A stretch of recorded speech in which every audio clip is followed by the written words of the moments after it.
America के पूर्व CIA अधिकारी जॉन किरियाको का चौंकाने वाला बयान सामने आया है। एक इंटरव्यू में उन्होंने कहा कि कई मुद्दों पर, लेकिन सबसे चौंकाने वाली बात यह है कि इनके अनुसार अमेरिका ने मुशर्रफ को लाखों डॉलर की मदद देकर एक तरह से ये परमाणु हथियार खरीद लिए थे और इसके बदले अमेरिका को पाकिस्तान के परमाणु हथियारों पर नियंत्रण मिल गया था। किरियाको ने कहा कि उन दिनों अमेरिकी एजेंसियों की पाकिस्तान के सैन्य और खुफिया अभियानों तक लगभग असीमित पहुंच थी।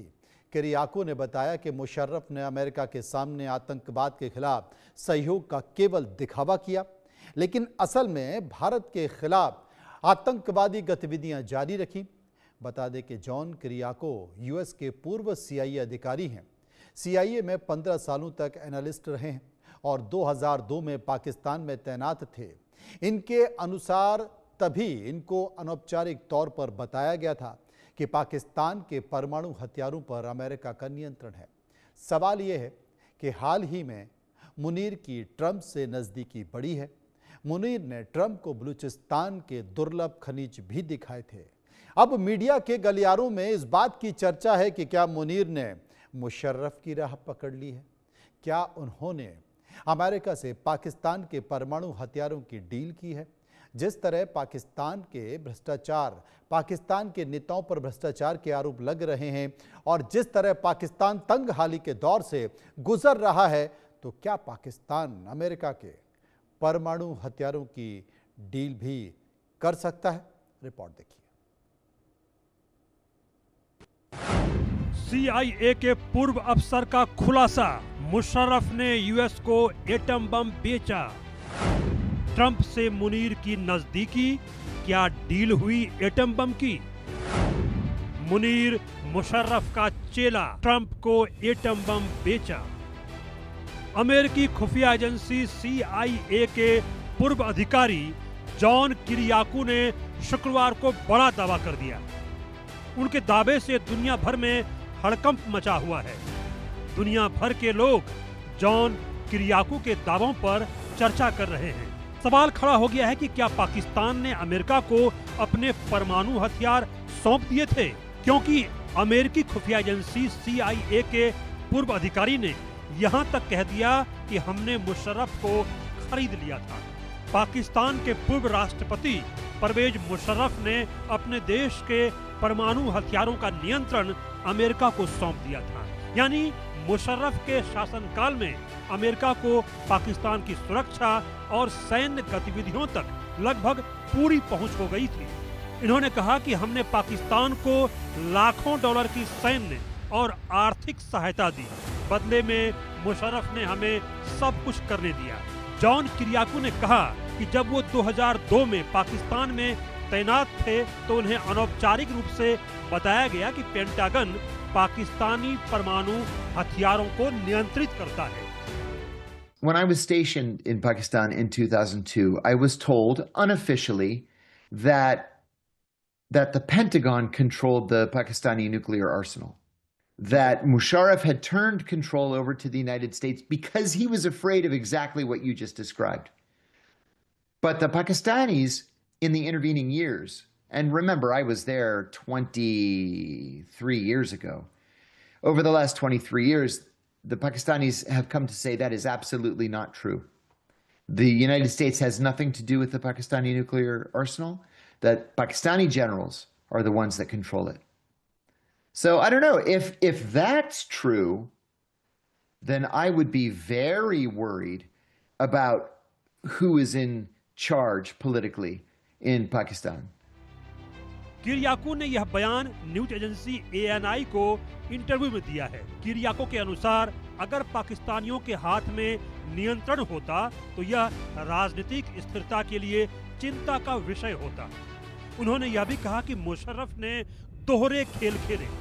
उन्होंने एक तरफ अमेरिका के साथ दिखावा किया और दूसरी ओर पाकिस्तान की सेना और चरमपंथियों को भारत के खिलाफ आतंकी गतिविधियां जारी रखने दिया। किरियाको ने कहा कि वैश्विक ताकतों का संतुलन बदल रहा है और सऊदी अरब, चीन और भारत अपनी रणनीतिक भूमिका को नया आकार दे रहे हैं। दरअसल पाकिस्तान की सत्ता पर काबिज नेताओं पर भ्रष्टाचार के आरोप अक्सर लगते रहे हैं, इसीलिए वहां कई बार तख्ता पलट भी हो चुका है। पूर्व राष्ट्रपति परवेज मुशर्रफ पर भी भ्रष्टाचार का आरोप लगा था। इंटरव्यू में किरियाको ने कहा कि पाकिस्तान भ्रष्टाचार में इतना डूबा हुआ था कि पूर्व प्रधानमंत्री बेनजीर भुट्टो खाड़ी देशों में शानदार जीवन जी रही थी, जबकि आम लोग भूख से मर रहे थे। CIA के पूर्व अधिकारी ने कहा कि मुशर्रफ ने सिर्फ सेना को खुश रखा और भारत के खिलाफ आतंकवादी गतिविधियां करते हुए आतंकवाद विरोधी अभियानों में अमेरिका का साथ देने का केवल दिखावा किया। उन्होंने कहा कि उन्हें सेना को खुश रखना था और सेना को अल-कायदा की परवाह नहीं थी। पाकिस्तान में आसिम मुनीर खुद को शहबाज शरीफ से भी ऊपर समझते हैं। ट्रंप से उनकी 2 बार मुलाकात भी हो चुकी है। दूसरी बार उनकी वो तस्वीर भी सामने आई जिसमें वो ट्रंप को बलूचिस्तान के दुर्लभ खनिज दिखा रहे हैं।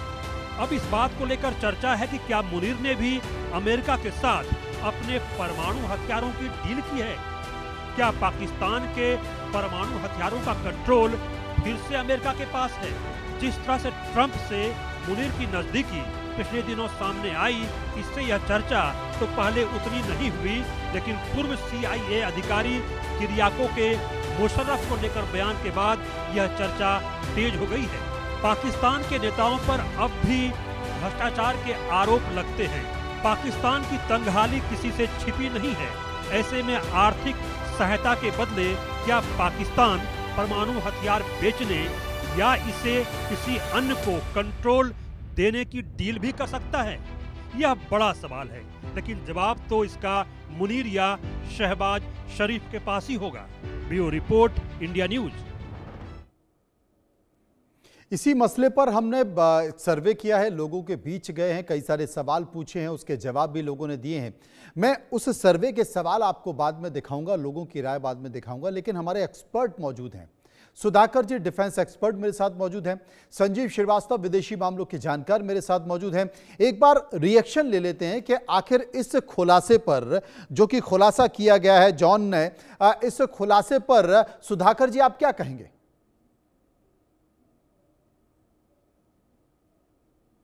एक बार अनम्यूट कर लीजिए, आपकी आवाज नहीं आ रही जी। मनोज, सबसे पहले तहे दिल से आपको धन्यवाद और मेरे डिस्टिंग्विश्ड को पैनलिस्ट साहब को शुभकामनाएं, व्यूअर्स को भी शुभकामनाएं। जहां तक आपकी सवाल है, मैं एक स्टूडेंट ऑफ जियोपॉलिटिक्स हूं। मैं इस विषय के ऊपर काफी मैं रिसर्च भी किया हूं। जो बात खुलासा हुआ है पिछले 24-48 घंटे के अंदर, ये 2007 को काफी गर्मागर्मी चल रही थी। पाकिस्तान के न्यूक्लियर वेपन्स के ऊपर हिंदुस्तान नहीं तो इजराइल की तरफ से एक बार थ्रेट था 80s में और दूसरी बार थ्रेट था ये 2007 के आसपास। तो उस समय में इसका एक आर्टिकल छपा हुआ है एक लीडिंग न्यूज़पेपर, अगर चाहेंगे तो मैं आपके साथ शेयर कर सकता हूं, मेरे को ढूंढ के निकाल दूंगा मैं। जी जी जी। ये आर्टिकल में क्लियरली लिखा हुआ है 2007 को जब मुशर्रफ प्रेसिडेंट थे तब अमेरिका के साथ तर्क वितर्क हुआ था और मुशर्रफ मानने के लिए तैयार नहीं था, तो अमेरिका बोला अगर आप नहीं मानोगे हमें जोर जबरदस्ती हम आइदर उसको डिस्ट्रॉय करेंगे या उसको हम काबू में लेंगे जी। अगर मतलब प्यार से आप समझौता नहीं करते हो तो हमें मजबूरन ये कदम उठाना पड़ेगा, क्योंकि उस समय पाकिस्तान का हालत बहुत ही खतरनाक हो गया था। लाल चौक पे शायद ये इंसिडेंट के बाद हुआ था, ये जब तालिबान का जो पहला ऑपरेशन है, जो शुरुआत है, ये लाल चौक से ही स्टार्ट हुआ था। तो इसी के साथ मुशर्रफ के पास कोई और ऑप्शन था ही नहीं, तो उन्होंने एग्री हो गए थे। अखबार में ये भी क्लियरली लिखा है कि उस समय से 2007 से अमेरिका का जो फोर्सेस में कुछ आर्मी के कमांड, जो नेशनल कमांड अथॉरिटी, इसके 3 स्टार जनरल कम से कम होते हैं, लेकिन उस समय मेरे जानकारी के मुताबिक 2 स्टार जनरल कोई आए थे। उनके एक पैरा कमांडो फोर्सेस होते हैं जो qualified in handling nuclear weapons होता है, और एक स्पेशलाइज्ड टीम भी होता है। ये भी उस समय आके पाकिस्तान के अंदर न्यूक्लियर कमांड अथॉरिटी के अंदर पेनिट्रेट करके जहां जहां पे कमांड कंट्रोल कोऑर्डिनेशन पूरा अख्तियार होना चाहिए वहां पे वो टेक ओवर कर लिए थे। मैं ढूंढता हूं, आर्टिकल मिलेगा तो आपके न्यूज एजेंसी के साथ शेयर। उसके बाद किराना हिल पे जब हिट हुआ, ये जो ऑपरेशन सिंदूर के टाइम में जो 2 स्टार जनरल देखभाल करते थे उनका बदली हुई है, एक 3 स्टार जनरल आए हैं, प्लस चंद स्टाफ भी वो चेंज हुए हैं। जहां पे थोड़ा सा हल्का पुल्का था उसको और मजबूत करने के लिए उन्होंने प्रयास किया है अमेरिका के फोर्सेस। आप देखिए डोनाल्ड ट्रंप का क्यों टर्न अराउंड हुआ है। 9 और 10 का हमले के बाद, हिंदुस्तान का हमले के बाद किराना हिल पे जब जाके हमारा अटैक या ब्रह्मो हो या जो भी मिसाइल हिट किया है, उसके बाद आप देखेंगे अमेरिका का प्रेसिडेंट का जो व्यवहार है, बिहेवियरल मैट्रिक्स, वो सडनली एक टर्न अराउंड हुआ है। वो एक टर्निंग पॉइंट है। रात को 9 और 10 मई 2 कारण हो सकते हैं। एक, किराना हिल पे अटैक हिट हुआ है, वो दूसरा उसी रात को cabinet committee on security Hindustan का एक लाइन का एक स्टेटमेंट निकाला था जो डॉक्ट्रिनल चेंज उसको कहते हैं कि an act of terror will be treated as an act of war. ये बहुत गहरा मीनिंग और वजनदार एक स्टेटमेंट है। और ये स्टेटमेंट अमेरिकन एम्बेसी रातारात उसको लेके सीधा व्हाइट हाउस में भेजे थे। जब यहाँ पे रात हुई थी तो उस समय दिन का समय था और उनका जो स्पेशल रिप्रेजेंटेटिव जो उसको डील करते हैं सीधा लेके डोनाल्ड ट्रंप को दिखाए थे। और उसके बाद उनकी जो व्यवहार है, उनकी आचरण है हिंदुस्तान के प्रति बिल्कुल बदलते हुए देखा हुआ है। मेरा विचार कहता है, अंदाज कहता है, ये जरूर अमेरिका के पास है। ये सिर्फ दिखावा के लिए पाकिस्तान का नाम ले रहे हैं, दिखावा के लिए पाकिस्तान और सऊदी अरेबिया के बीच में ट्रीटी या एग्रीमेंट हुआ है जो स्ट्रेटेजिक डिफेंस एग्रीमेंट, और दिखावा के लिए वो पाकिस्तान जगह जगह टाइम और नाम लेते रहते हैं, न्यूक्लियर बॉम्ब है, पूरा दुनिया का आधे से ज्यादा हम उड़ा देंगे, सबको लेके चलेंगे। इनके पास कोई किसी के पास होता है न्यूक्लियर हथियार, एक ऐसा एक सेंसिटिव चीज है, कोई इस तरह हल्का पुल्का स्टेटमेंट नहीं देते हैं। एक बार नहीं, देखते देखते आप chief of the army staff 3 बार स्टेटमेंट दे दिए। ये एक डेटरेंट हथियार होता है, पॉलिटिकल एक इंस्ट्रूमेंट होता है। ये आर्मी चीफ इस तरफ पूरा विश्व में कोई स्टेटमेंट देते हुए मैंने देखा नहीं अभी तक या सुना नहीं। Back to you please. जी, संजीव श्रीवास्तव मेरे साथ मौजूद हैं। संजीव साहब, बहुत बेहतर तरीके से और बहुत गहराई में जाकर पुरानी चीज़ों का भी जिक्र सुधाकर जी ने किया है, संकेतों का भी जिक्र सुधाकर जी ने किया है, और पाकिस्तान के ओछेपन और हल्केपन का भी जिक्र किया है कि आपके पास परमाणु हथियार है तो कोई भी आर्मी चीफ या प्रधानमंत्री इस तरह से नुमाइश नहीं करता है। लेकिन जो गहराई की बात यह है कि पाकिस्तान के जो परमाणु हथियार है, करियाकू तो कह रहे हैं कि साहब हमने उस समय उन हथियारों को एक तरह से खरीद लिया था, और सुधाकर जी ने कहा कि पहले ही संकेत दे दिए गए थे कि भाई मानो तो ठीक वरना जबरन हम कब्जा कर लेंगे, और मुशर्रफ मान गए थे। उसके एवज में उनको तमाम तरह की इमदाद और रसद मिली थी, आर्थिक मदद मिली थी, कुछ डील भी हुई होगी पर्दे के पीछे स्वाभाविक तौर पर। लेकिन सुधाकर जी ने कहा कि ये जो पाकिस्तान के परमाणु हथियार हैं ये आज भी अमेरिका के कब्जे में हैं और अमेरिका की निगरानी में हैं। आप कैसे देखते हैं? देखिए, जैसा कि जनरल साहब ने बहुत ही इंसाइटफुली बताया, मैं उनसे पूरी तरह से सहमत हूं। और यूनाइटेड स्टेट्स ऑफ अमेरिका यदि पाकिस्तान के साथ एक बहुत ही क्लोज स्ट्रेटजिक एंगेजमेंट बना के रखता है, डिस्पाइट नोइंग एवरीथिंग कि पाकिस्तान आतंकवाद का एपी सेंटर है, पाकिस्तान ने ही विश्व के सबसे बड़े आतंकी ओसामा बिन लादेन को पनाह दे रखी थी, और आज भी यूनाइटेड नेशंस सिक्योरिटी काउंसिल के द्वारा डिजिग्नेटेड जितने भी ग्लोबल टेररिस्ट हैं उसमें से आधे से भी ज़्यादा अभी भी पाकिस्तान में मौजूद हैं। ये सारे तथ्यों को जानने के बावजूद भी यदि United states of America Pakistan के साथ अपने एंगेजमेंट को बनाए रखता है तो उसका एक बड़ा कारण ये भी है कि United states of America Pakistan के न्यूक्लियर एसेट्स पर बहुत ही क्लोज वॉच और एक क्लोज कंट्रोल रखना चाहता है।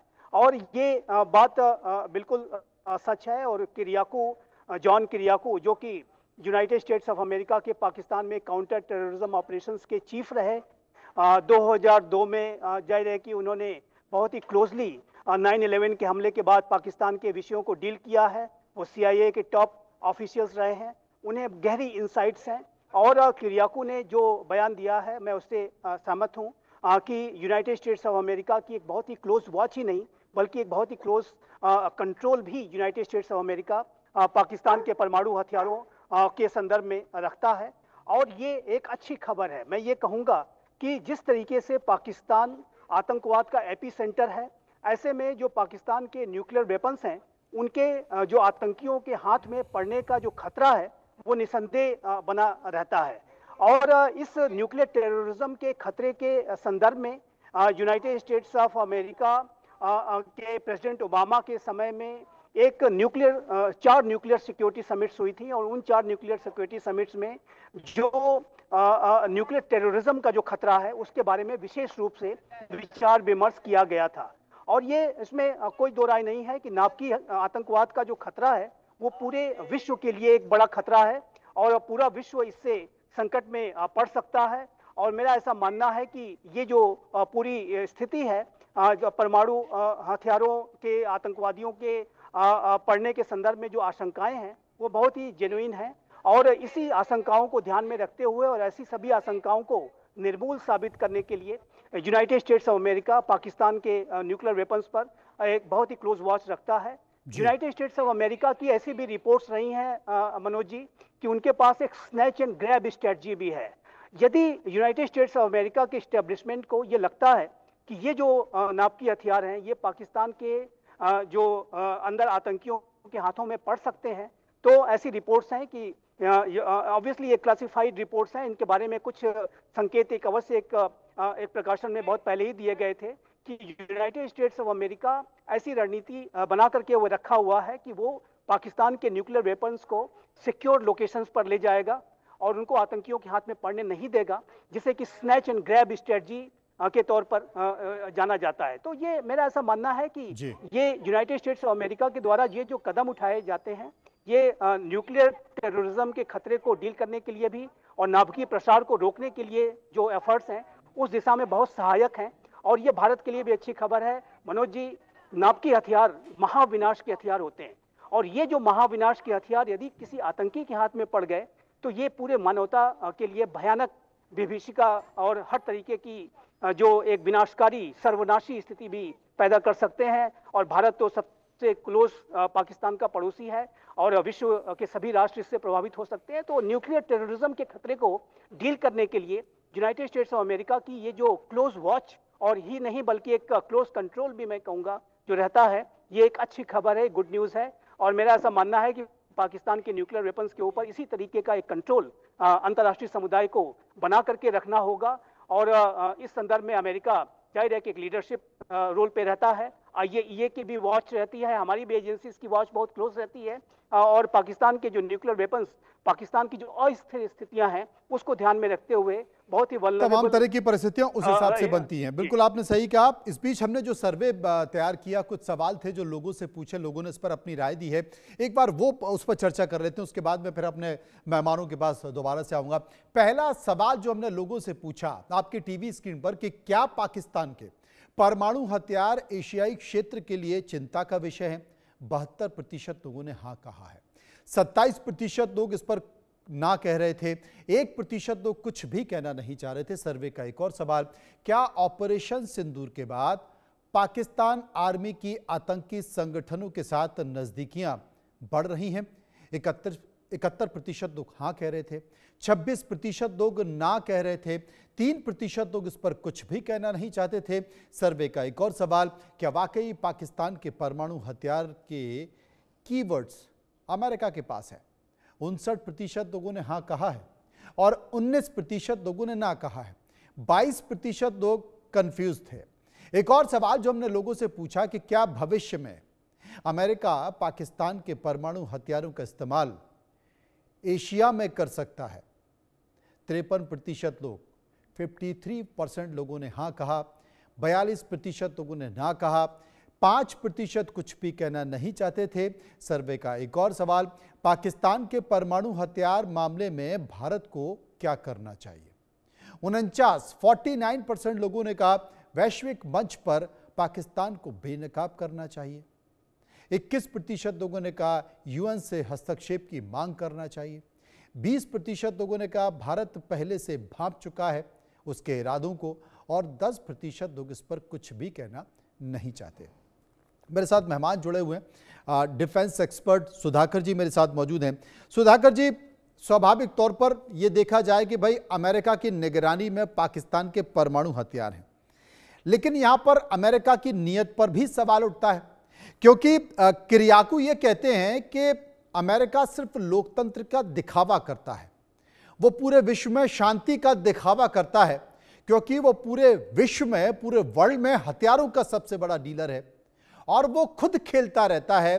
कहीं ना कहीं अगर किसी देश में अशांति पैदा होती है तो उसके पीछे वो भी होता है। अब यहां अमेरिका में ट्रंप साहब जैसे लोग आ गए, कब सुबह उठते कॉफी पीने के बाद उनका कौन सा मूड बदल जाए, किस देश को वो कौन सा फरमान दे दें, किस देश को झुकाने पर आमदा हो जाए और किससे प्रसन्न हो जाए, खुश हो जाए, कुछ कहा नहीं जा सकता। जिस तरीके से भारत के इर्द गिर्द, भारत के पड़ोसी राज्यों में तलखियां पैदा हो रही हैं, चाहे वो नेपाल हो, चाहे वो बांग्लादेश हो, श्रीलंका हो, तमाम जितने भी जो राज्य हैं, और उनमें अमेरिका की भूमिका, डीप स्टेट की भूमिका, पाकिस्तान तो पहले से ही है, इसमें अमेरिका की नीयत को लेकर आप क्या देखते हैं? तब जब भारत लगातार विकास और प्रगति के पथ पर आगे बढ़ रहा है, वो विश्व की तीसरी बड़ी अर्थव्यवस्था बनने जा रहा है, अमेरिका के आंखों में कितनी बड़ी किरकिरी। बिल्कुल मनोज, जो पॉइंट आपने उठाए हैं उसके लिए मैं आपको बधाई देना चाहता हूं। बहुत बढ़िया बढ़िया पॉइंट आपने रेज किए हैं जी। इसमें चंद एक पहलू हैं, मैं एक एक करके उसको क्लियर करता हूं। सबसे पहला चीज है एक थ्यूसिडाइड ट्रैप की कहावत। आपके पास टाइम है अभी? टाइम, हाँ, जी, अरे जी, टाइम अगर आप 1-2 मिनट देंगे मैं कुछ बताना नहीं, प्लीज आप पूरा समय लीजिए। ओके। इसी सिक्योरिटी एक ऐसा चीज है, आप गारंटी के साथ नहीं कह सकते हैं कि होगा या नहीं। जैसे सवाल है ना, एशिया में यूज करेंगे कि नहीं, तो ये सारे जो है प्रिडिक्टेबल नहीं हो सकता है। तो इसका मीनिंग ये है कि आपको तैयार रहना है कि जैसे कि यूज करेंगे। सो मैं बेसिकली ये कहना चाहता हूँ, थ्यूसिडाइड ट्रैप का मीनिंग ये है कि कोई अगर सुपर पावर या एस्टेब्लिश्ड पावर होता है दुनिया में, वो बाकी राइजिंग पावर को ऊपर चढ़ते हुए वो अलाउ नहीं करेंगे। जैसे चाइना यूएसए के लिए है, इसी तरह हिंदुस्तान चाइना के लिए भी है और हिंदुस्तान यूएसए के लिए, क्योंकि यूएसए कभी सेकंड चाइना क्रिएट नहीं करेगा। अभी वो अभी काफी एक्सपेंसिव, काफी कॉस्टली निकल रहा है ये जो चाइना को उन्होंने आउटसोर्स किया था। नंबर एक। नंबर दो चीज जो आप पूछ रहे हैं कि ये बदलता सिचुएशन, जियोपॉलिटिकल सिचुएशन, तो जो पहला मैंने व्याख्या किया था उसको मद्देनजर रखते हुए अमेरिका हर हालत में पाकिस्तान की इस्तेमाल करेगा, हिंदुस्तान का जो राइजिंग एक इकोनॉमी और राइजिंग कंट्री है इसको किसी भी तरह दबाव के नीचे रखने के लिए, और फ्री फॉर ऑल उसको पूरा पैसेज नहीं देगा।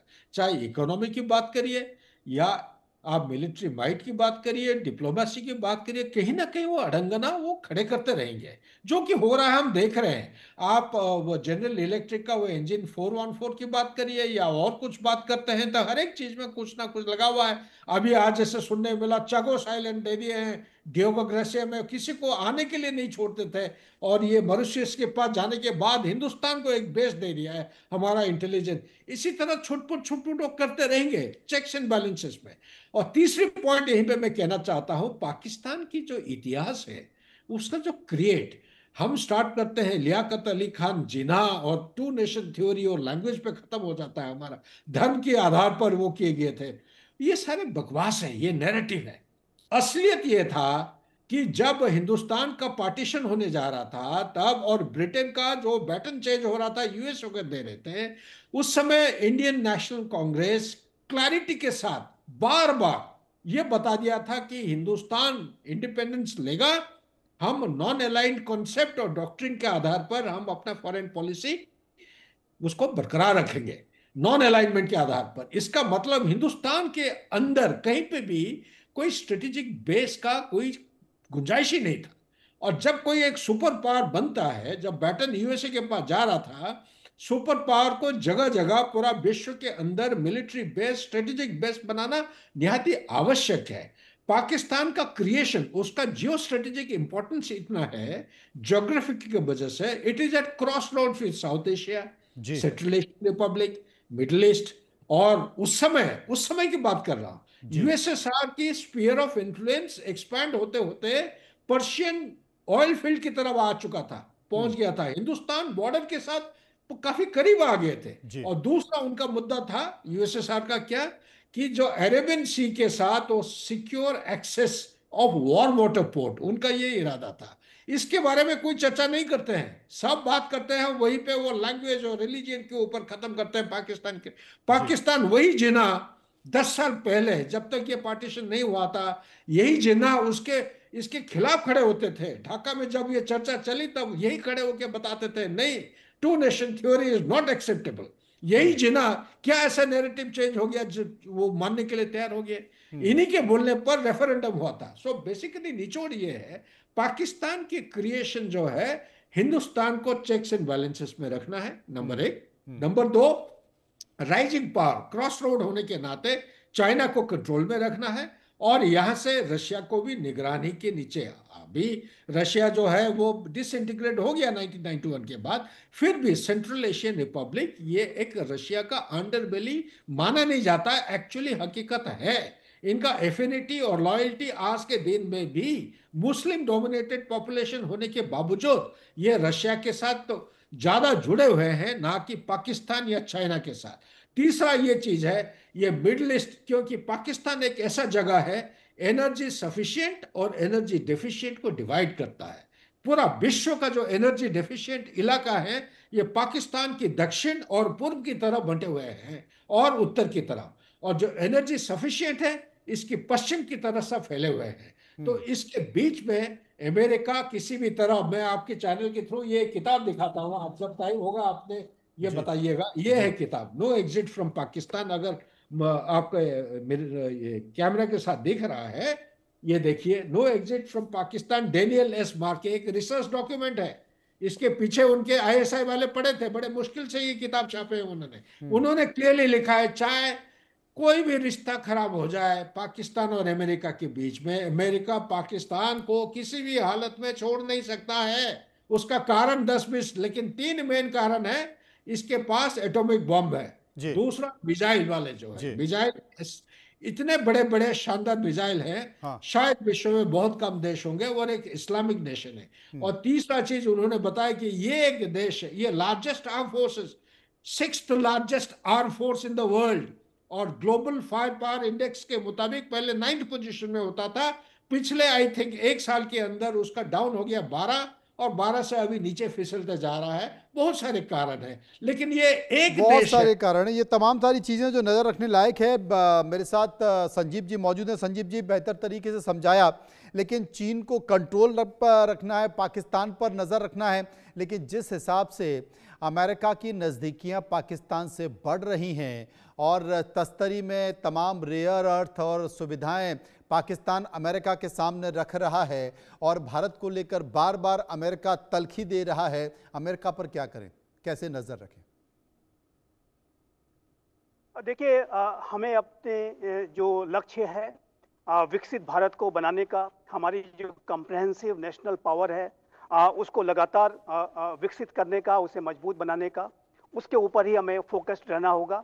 ये जो डिस्ट्रैक्शंस करने की कोशिशें जरूर की जाएंगी और एडवर्सरीज तो करेंगे ही, लेकिन जाहिर है कि एक राइजिंग पावर जब कभी भी कोई राइज करता है तो उसके राह में अनेक तरीके की चुनौतियां प्रस्तुत होती हैं। ये विश्व का इतिहास रहा है और भारत के समक्ष भी ऐसी चुनौतियां प्रस्तुत की जा रही हैं।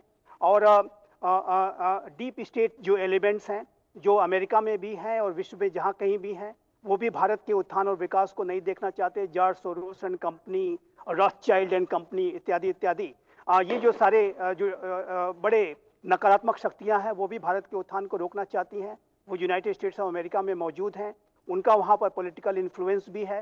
तो जाहिर है कि भारत और यूनाइटेड स्टेट्स ऑफ अमेरिका, जो कि विश्व के 2 सबसे बड़े लोकतांत्रिक राष्ट्र हैं और दोनों के बीच के जो साझा लोकतांत्रिक मूल्य, साझा हित, साझा अवसर, साझा चुनौतियों की गहरी और मजबूत नींव पे आधारित ये संबंध अवश्य हैं, लेकिन इन संबंधों में भी रोड ब्लॉक्स को खड़ा करने की कोशिश की जाएगी। जैसे जैसे भारत आगे बढ़ेगा, अमेरिका के जैसा कि मैंने कहा कि डीप स्टेट एलिमेंट्स के माध्यम से चुनौतियां प्रस्तुत होंगी, लेकिन हमें राजनीतिक इच्छा शक्ति सबसे बड़ी और महत्वपूर्ण बात है। देखिए मनोज जी, ये भारत का सौभाग्य है, मैं कहूँगा कि 2014 के बाद से जो सरकार आई है और हमारे जो visionary prime minister Shri Narendra Modi का जो नेतृत्व मिला है, वो बहुत ही संकल्पवान नेतृत्व है और उनके अंदर का जो आत्मविश्वास, उस पूरी सरकार का जो आत्मविश्वास है, वो मेरा ऐसा मानना है कि ऐसी किसी भी चुनौती पर विजय हासिल करने में समर्थ है, सक्षम है, संकल्पबद्ध है। और उसी दिशा में सरकार आगे भी बढ़ रही है, उसी दिशा में सरकार आगे बढ़ रही है, देश की डिप्लोमेसी भी आगे बढ़ रही है, लेकिन संकेत क्या होंगे इंतजार करना पड़ेगा।